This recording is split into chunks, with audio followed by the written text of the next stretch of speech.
की विधायिका ममता देवी को जेल में डाल दिया गया है।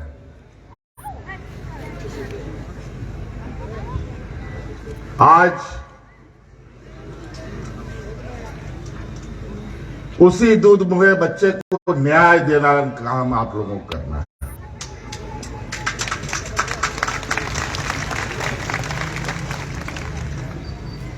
आज ये बच्चा कैसे पलेगा बढ़ेगा, इस बच्चे को यहां लाया गया था हमारे साथ मंच पर। हमको बहुत कि आप इन पूंजीपतियों के पैसे से चुनाव और वोट डालेंगे कि उस मां की ममता के जन जन लोग, खासकर महिला, इस मां की ममता का मुंह तोड़ जवाब देगी और ममता देवी को न्याय दिलाएगी।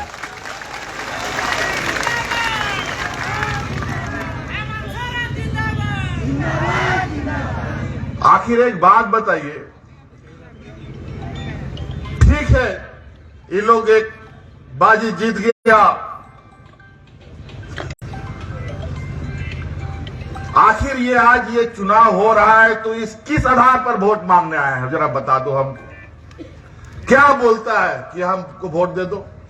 कौन सा ये लोगों ने तीर मारा जिसकी वजह से आप लोग इनको वोट दीजिएगा? व्यापारियों की जमात को सिर्फ ठेका टेंडर के अलावा दूसरा कोई काम इनको आता नहीं है, ना यहां के लोगों के सुख दुख और ना यहां के गरीबों के आंसुओं से कोई लेना। और आज उस हिस्सेदारी का परिणाम क्या है वो मैं आपको बताना चाहता हूं।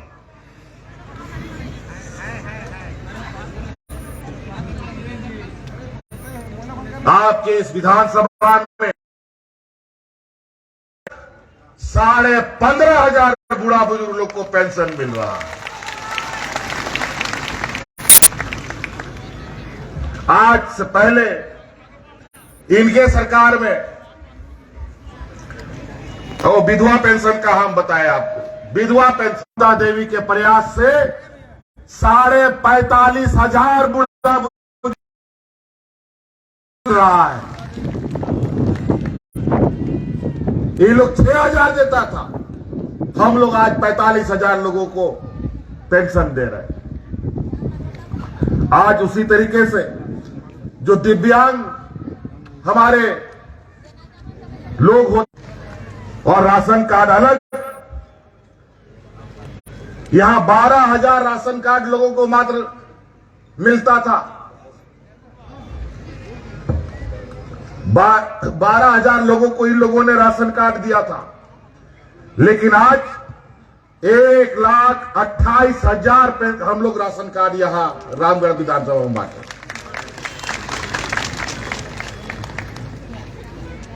क्या बात करता है? कौन चीज के लिए लोग को वोट देगा आदमी? और तो और ये लोग तो डबल इंजन का सरकार में पूरे राज्य में 11 लाख गरीब लोग का राशन कार्ड से नाम उड़ा दिया था। हमारी सरकार बनी 20 लाख राशन कार्ड बना करके गरीबों में बांटे हैं। हरा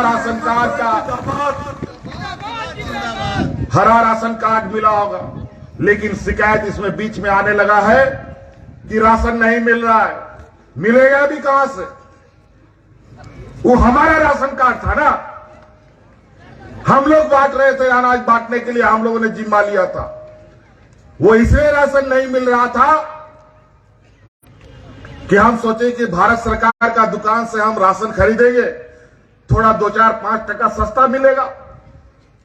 लेकिन हमको भारत सरकार वो राशन अपना दुकान से नहीं दिया, और इसीलिए 2 महीना, 3 महीना, 4 महीना पर राशन आ रहा था। और अब हमने ये निर्णय लिया है, अब भारत सरकार का दुकान से नहीं, हम प्राइवेट दुकान से राशन खरीद करके गरीबों को बांटेंगे।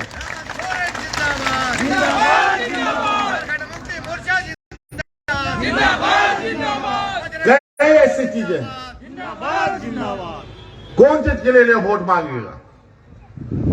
क्या 1985 में का जो खतियानी का नियम बना था और मिठाई बांट रहा था, उसके लिए वोट दीजिएगा क्या जी?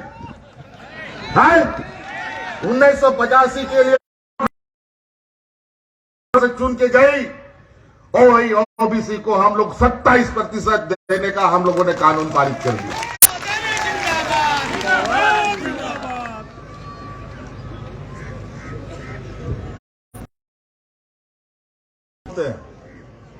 जो 1932 क्या बनाए? चूल्हा प्रमुख बनाया है ये लोग। अजीब हालत है। चूल्हा प्रमुख का कौन फार्मूला है भाई? हम लोग का जब अब चूल्हा में कितना रुपया का सिलेंडर जा रहा है? 1000 टका 1200 टका। बताओ, ये चूल्हा प्रमुख को चूल्हा प्रमुख नहीं,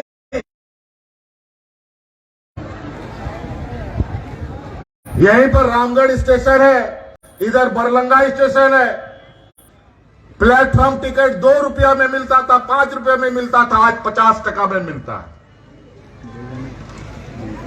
आप खाओगे और गांव में समाधान करने में लगा है। कोई बैलगाड़ी से जा रहा है, कोई ट्रैक्टर से जा रहा है, कोई मोटरसाइकिल से जाता है। कभी इन 20 वर्षों में आप लोगों ने देखा है पदाधिकारी लोग को गांव में घुसते हुए? कौन चीज के लिए ये लोग वोट मांगेगा? इन लोगों का काम क्या है? रोड का ठेका लेना। इन लोगों का काम क्या है?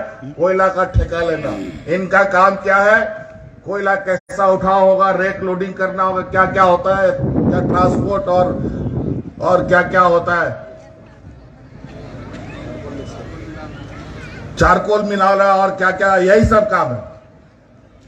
आज गांव में हमारी जो बड़ी किशोरी बच्चियां हैं, उनको आने वाली हमारी पीढ़ी बेहतर हो, इसके लिए हमने सावित्रीबाई फुले योजना प्रारंभ किया। और इस योजना के तहत इन लोगों ने विगत 20 वर्षों में कभी भी हमारी इन किशोरी बच्चियों को 1 रुपया नहीं दिया। और अभी हम लोगों ने सिर्फ आपके विधानसभा में 33,410 बच्चियों को सावित्रीबाई फुले योजना का से जोड़ा है। जब वो 18 साल की होगी तो उसके हाथ में एक मुश्त 40 पढ़ाना होगा, उसका पूरा का पूरा खर्चा राज्य सरकार देगी। इसका कानून बना दिया। अब हमारे किसान भाइयों को, मजदूरों को, अपने बच्चों को पढ़ाने का चिंता नहीं है। उन सब के लिए हम लोगों ने कानून बना दिया है। और तो और हम अपना बच्चा, कौन आदिवासी, दलित, पिछड़ा, अल्पसंख्यक लोग सपना देखता है अपना बच्चा को विदेश में पढ़ाने का? कोई नहीं देखता था। लेकिन आज इन 2 सालों में कम से कम हम 25 बच्चों को विदेश में पढ़ा रहे हैं।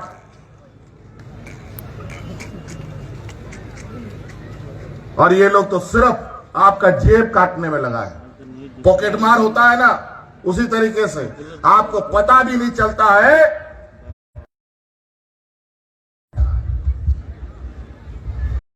आज नमक, तेल, दूध, दही सब में टैक्स। और हमारा रामगढ़ का क्षेत्र में लोग बहुत साग सब्जी लगाता है। वो दिन दूर नहीं, आपका खेती बाड़ी में भी सबसे बड़ा पैसा का घोटाला हुआ है। इस गया है, कौन सा बैंक डूब जाए पता नहीं, सभी बैंक वालों लोग का पैर हाथ कांप रहा है अभी। हम इसीलिए शुरू से बोलते थे हमारे गांव देहात किसान मजदूरों को कि आप लोग अपना पैसा बैंक में मत रखिएगा। आजकल बैंक लगातार डूब रहा है, उसी में रख देता था। कम से कम जितना रखा उतना तो निकलेगा। अब तो वो भी नहीं मिलेगा। उसी तरीके से आप हमारा तो गांव देहात का लोग, किसान मजदूर लोग हैं, इन लोग को थोड़ा ये सब बुद्धि अकल कम रहता है बेचारा लोग को। अगर अकल है तो सरकार में जो कर्मचारी लोग हैं, हमारे इस राज्य के कर्मचारी, जो सरकारी कर्मचारी है, बीडीओ, सीओ, सिपाही तिपाही, सब जितने सुरक्षा कर्मी यहां लगे हुए हैं, इन लोगों से पूछिए, ब्लॉक में बीडीओ सीओ से पूछिए कि हेमंत सोरेन ने उनके लिए क्या किया है। ये लोग शुरू से मांग करते थे कि हम लोगों को जो पेंशन मिलेगा रिटायरमेंट के बाद, भारत सरकार ने कानून बना दिया है कि आपका पेंशन अब आपको नहीं मिलेगा, वो पैसा हम बाजार में लगाएंगे और देश का विकास करेंगे। देश का विकास तो नहीं हो रहा है, लेकिन इनके पूंजीपतियों के दोस्तों का पेट मोटा हो रहा है, जेब मोटा हो रहा है। और आज जिसको इस बात का गारंटी नहीं रहता है, जो नौकरी पैसा करेगा, कि हमको बुढ़ापे का लाठी जो उसका पेंशन होता है वो नहीं मिलेगा, तो पता चलेगा कि बेटा भी घर से बाहर निकाल देगा। तो ये देश का पहला राज्य बना जहां आज हम सरकारी कर्मचारियों को पुराना स्कीम बना करके दिए हैं, नया स्कीम से उन लोग को हटा दिए। आज वो निर्भीक होकर काम करते हैं। जिस दिन से ये सरकार बनी है, उस दिन से ये लोग सपना बो रहे हैं कि अब सरकार गिरेगी, अब सरकार गिरेगी, अब सरकार गिराएंगे। रोज नया नया षड्यंत्र, कभी इधर से टांग अड़ा दे, कभी इधर से टांग अड़ा दे, अजीब हालत। लेकिन चिंता मत करो, ये झारखंडी का बच्चा है, टंगड़ी अड़ाने से ही झारखंडी का बच्चा गिरने वाला नहीं है, बल्कि तुम्हारा टांग जरूर टूट जाएगा।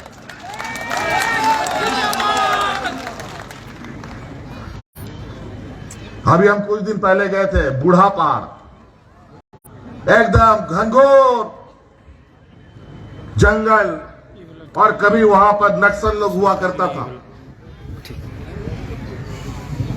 40 साल के बाद आदमी गया था, और 40 साल के बाद वो उस जंगल का आदमी कभी शहर आया। हम लोग खोज खोज कर उन जगहों तक भी जाते हैं जहां पर सरकार का न कभी नजरें गई, न आवाज। आदिवासी का सरकार बना है, इससे पहले तो सब ये गुजरात का, महाराष्ट्र का, मुंबई का, छत्तीसगढ़ का लोग यहां आकर के तांडव करता था। आज इसी राज को यहाँ के हमारे थे बेचारा, हम लोगों को बचाने के लिए, हमारा के लिए, हमारे इस राज्य के जल जंगल जमीन को बचाने के लिए इन लोगों ने बचपन, जवानी, बुढ़ापा सब दे दिया। और इतना लड़ने के बाद 40 साल के बाद राज अलग हो गया, और ये लोग भी बेचारे बूढ़े हो गए। सोचा राज अपने आप निकालों को इस जनता की अदालत में ये हम बता सके कि इस राज्य में कितना अन्याय हो रहा है।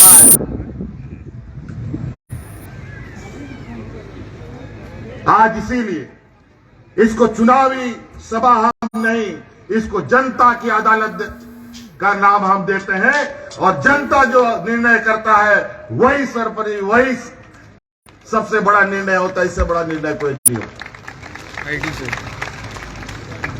आज हमको क्या, यहां पर हमारा हम लोग जो सरकार बनाए हैं, इस सरकार को आप लोगों ने बनाया, आप लोग के आशीर्वाद से हम बैठे। आज इसीलिए हर एक योजना के पीछे आपको हम देखना चाहते हैं।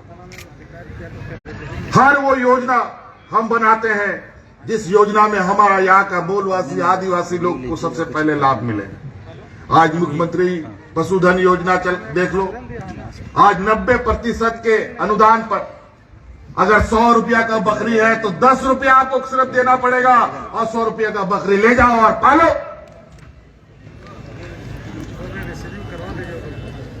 10,000 रुपया का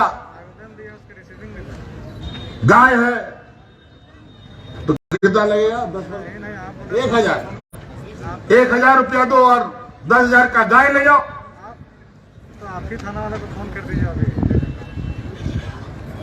मुख्यमंत्री ये बिरसा हरित ग्राम योजना हम लोगों ने चलाया है। अपना गांव-गांव में बागवानी करो, फलदार पेड़ लगाओ। आपका खेती बाड़ी है, उसमें जितना फलदार पेड़ लगाना है लगाओ। उसमें सब्सिडी सरकार दे रही है बड़े पैमाने पर। अगर जो भूमिहीन है, जिसके पास जमीन नहीं है, उसको सरकार सरकारी जमीन देगी बागवानी करने के लिए। ये भी हम कानून बनाए। और जब तक आप बागवानी करेंगे वो सरकारी जमीन उसी किसान के पास रहेगा। खेती बाड़ी कीजिए। क्यों 20 वर्षों में ये चीजें नहीं हुई? आज जो नौजवान बेरोजगार है, कम पढ़ा लिखा है, उसके लिए मुख्यमंत्री रोजगार सृजन योजना चालू किए हैं। चाहे वो महिला हो या पुरुष हो, आप कोई भी काम करना चाहते हैं, आप राशन दुकान चलाना चाहते हैं, आप नाई का दुकान चलाना चाहते हैं, जूता का दुकान चलाना चाहते हैं, कपड़ा का दुकान चलाना चाहते हैं, ईटा गिट्टी सीमेंट का दुकान चलाना चाहते हैं, जो भी आप काम करना चाहते हैं, उसके लिए सरकार आपको आर्थिक रूप से सहयोग करने के लिए तैयार है। आप अपना दुकान चलाइए और घर द्वार चलाइए। ट्रैक्टर खरीदिए, बोलेरो खरीदिए, पिकअप खरीदिए, टेम्पो खरीदिए, और गाड़ी, ट्रैक्टर और स्कॉर्पियो, इस सब में तो कोई गारंटर का भी जरूरत नहीं है। बिना गारंटर का आपको सरकार सहयोग कर रही है। और 1 लाख रुपए का तक का लोन तो आपको कोई इंटरेस्ट लगेगा भी नहीं। 1 लाख रुपए आपको अगर आपका पूंजी चाहिए, बैंक से लीजिएगा तो 12% इंटरेस्ट ले लेगा। आप सरकार से 1 लाख रुपए लीजिए, 1 रुपया भी आपको इंटरेस्ट नहीं लगेगा, 1 रुपया भी ब्याज नहीं लगेगा, और अपना रोजगार खड़ा कर लीजिए। और हमने तो अभी जो पढ़े लिखे नौजवान हैं, जिसके लिए हम लोग कोशिश कर रहे थे कि हमारा ये प्रयास था यहाँ का स्थानीय मूलवासी आदिवासियों को नौकरी में सबसे अधिक और सबसे पहले नौकरी मिले, इसलिए 1932 के आधार पर हम नियोजन नीति बनाए थे, ताकि यहाँ के मूलवासी आदिवासी के बच्चों को पहले नौकरी मिले। क्या आप लोग नहीं चाहते हैं कि आप लोग का बच्चा को नौकरी मिले? चाहते हैं कि नहीं चाहते? जरा बताइए तो, जरा सुनना चाहते हैं। नौकरी चाहते हैं। लेकिन बड़ा दुर्भाग्य की बात है, हम जब आपको नौकरी, आपके बच्चों को नौकरी देने का कानून बनाते हैं, तो हमारे उस कानून को चुनौती यूपी बिहार का लोग आकर के या कोर्ट में कचहरी करके हमको उलझा देता है।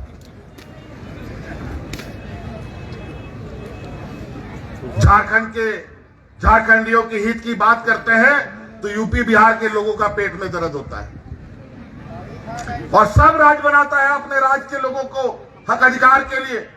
यूपी बिहार में कानून बना, झारखंड का लोग जाकर के क्यों चुनौती नहीं दिया उनके कानूनों को? लेकिन आज इस राज्य में हम कानून बनाते हैं झारखंडियों के लिए, तो यूपी बिहार से लोग आकर के हमारे कानून को चुनौती देते हैं। वो इसलिए कि यूपी बिहार से आने वाले लोगों के लिए जो दरवाजा खोला है, ऐसे ही आजसू पार्टी के लोगों ने दरवाजा खोल के रखा है, और ये घुस करके हमें परेशान करते हैं।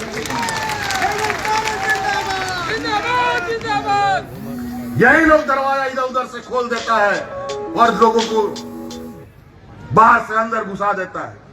जो कानून हम बनाते हैं वो असंवैधानिक हो जाता है, कोर्ट उसको निरस्त कर देता है, और यही कर्नाटक में कानून बनता है। जो कानून हम बनाते हैं यही कानून कर्नाटक बनाता है, और उसको सरकार पास करके उसको मोहर लगा देता है। क्यों? ये इतिहास गवाह है। गरीब गुरुआ जब तक नहीं लड़ता है, उसका घर नहीं चलता है, उसका चूल्हा नहीं जलता है। हम लोग को हमेशा संघर्ष करना पड़ा है, लेकिन चिंता करने की बात नहीं है। जिस तरीके से 40 साल लग गए, लेकिन हम लोगों ने अलग राज्य की लड़ाई जीती। उस समय भी ये बेईमान लोग बोलता था, अलग राज्य का बात बोलता, यही तो असंवैधानिक है, नहीं होगा ये सब। झारखंडिया लोग हड़िया दारू पी के पेड़ के नीचे पड़ा रहेगा। राज अलग हुआ कि नहीं जी? फिर जब राज अलग हो गया तो हम लोग के पास तो विधायक था नहीं, राज अलग करने का तो दूसरा विषय था। कैसे लेंगे झारखंड, लड़के लेंगे झारखंड, ये नारा होता था। विधायक का हम लोग को चिंता नहीं था। लेकिन सरकार बनाने के लिए विधायक का जरूरत पड़ता है। और वही नतीजा हुआ। बोला कि ठीक है, राज तो अलग हुआ, सरकार थोड़ी बना पाएगा ये लोग। और ठीक है, 20 साल तक हम लोग नहीं बना पाया, यही लोग सरकार में बैठा रहा। लेकिन 20 साल जब हमने देखा राज तो बद से बदतर कर दिया, फिर हम लोगों ने कहा नहीं, ये झारखंड मुक्ति मोर्चा ऐसा तो नहीं होने दे सकता। हम लोग तो इस राज के आदिवासी मूलवासी की रक्षा के लिए ही इस पार्टी का जन्म हुआ है। फिर 2019 में हम लोगों ने एक तैयारी इतनी मजबूती की कि आज उसको सरकार भी बना के दिखाए और सरकार चला के भी दिखा दी।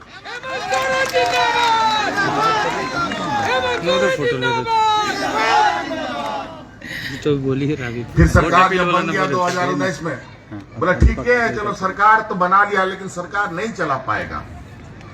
रोज कुछ ना कुछ बहुत भूमिका बनते हैं, अड़ंगी लगाना सरकार को। जब राजनीतिक रूप से ये थक जाते हैं तो अपने एजेंसियों को लगा देते हैं, कभी सीबीआई, कभी ईडी, कभी इनकम टैक्स। और हमारे घर में हमारे नेताओं के, हमारे कार्यकर्ताओं के छापा मारता है। लेकिन छापा मारता है तो मकई का एक दाना नहीं मिलता। अरे भाई, उसको मिलेगा क्या? हम पूंजीपतियों का जनप्रतिनिधि नहीं है, हम बड़े बड़ा व्यापारियों का जनप्रतिनिधि नहीं है, हम ठेकेदार नहीं है, हम कोई कोयला व्यापारी नहीं है। हम नेतृत्व करते हैं यहाँ के आदिवासी, दलित, पिछड़ा, अल्पसंख्यक, जो बेचारा अपना जीवन संघर्ष करते रहता है, उसके साथ हम खड़े रहते हैं। हमारे यहाँ तुमको मिलेगा कौन?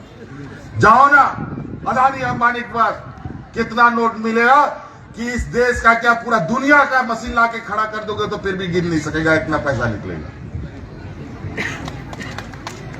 यही हमारे आंसू जैसे लोगों की वजह से हम लोग को इतना संघर्ष करना पड़ता है। क्यों 20 वर्षों में इस राज्य के सब बुजुर्ग को पेंशन नहीं मिला? क्यों 20 वर्षों में इस राज्य के सब विधवाओं को पेंशन नहीं मिला? क्यों इस 20 वर्षों में हमारी बच्चियों का भविष्य सुरक्षित नहीं हुआ? पूछो इनसे, क्या मुद्दा लेकर के ये चुनाव लड़ रहे हैं? क्या एजेंडा है? गोली अपने चलवाता है, फंसवाता दूसरा आदमी को। और हर समय ये शिकायत आती है कि कंपनी लग जाता है, बाहर से लोग आकर के नौकरी नौकरी में घुस जा रहा है, लोकल लोगों को नौकरी में नहीं रखता है। इसीलिए इस सरकार ने यह भी कानून अब बना दिया है कि अब जो भी यहाँ कंपनी लगेगी 75% लोग वहां का लोकल और स्थानीय होगा।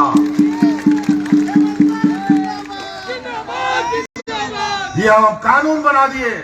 अब जैसे जैसे गांव गांव शिविर लगा था, अब कंपनियों के बाहर शिविर लगेगा और वहां का मजदूरों का और लेबरों का गिनती किया जाएगा, कितना लोकल है, कितना बाहर का है।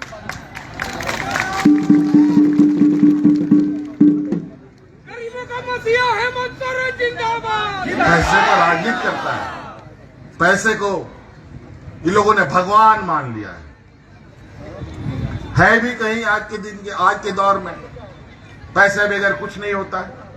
इसीलिए हमने ग्रामीण अर्थव्यवस्था, गांव के लोगों के, गरीब गुरुआ किसानों का आमदनी कैसे बढ़े, इसीलिए किसान लोग गाय, बकरी, मुर्गी, सुअर, बतख पालता है, वो योजना हम चला रहे हैं। बागवानी खेती करता है, वो बागवानी योजना चला रहे।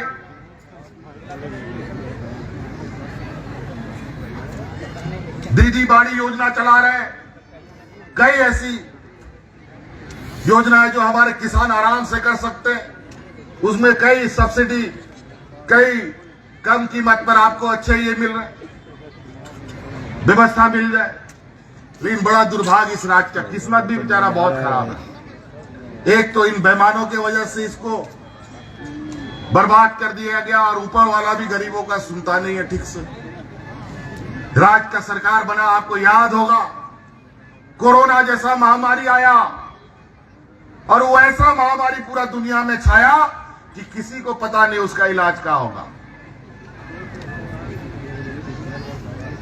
और तो और इस महामारी में स्थिति ये हो गई और उस समय सबका आंख खुला कि पूरा देश में क्या हो रहा है, इस बीमारी की वजह से क्या क्या हो गया।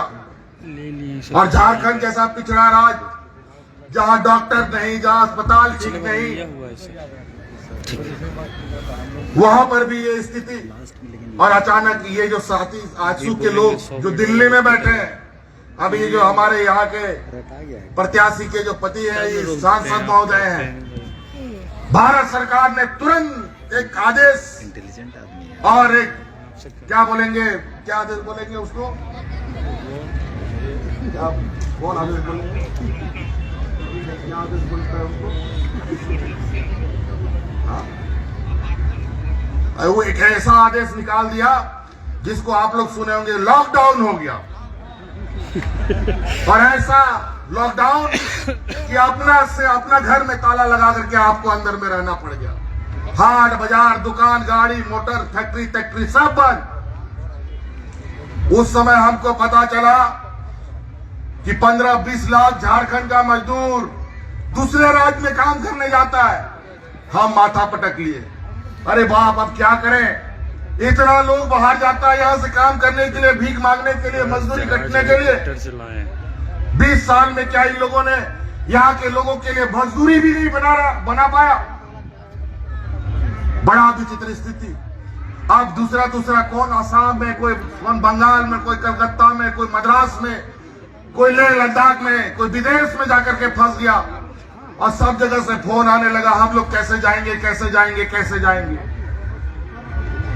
और ऐसा स्थिति आप सब लोग सुनकर रोंगटे खड़े हो जाएंगे। औरत सड़क पर बच्चा को जन्म देती थी, बच्चा लोग चलते चलते जान दे रहा था।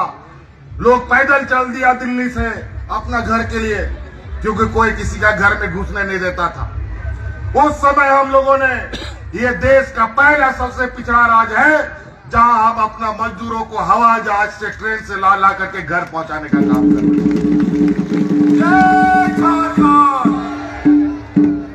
बोलिएगा पहुंचाए कि नहीं पहुंचाए।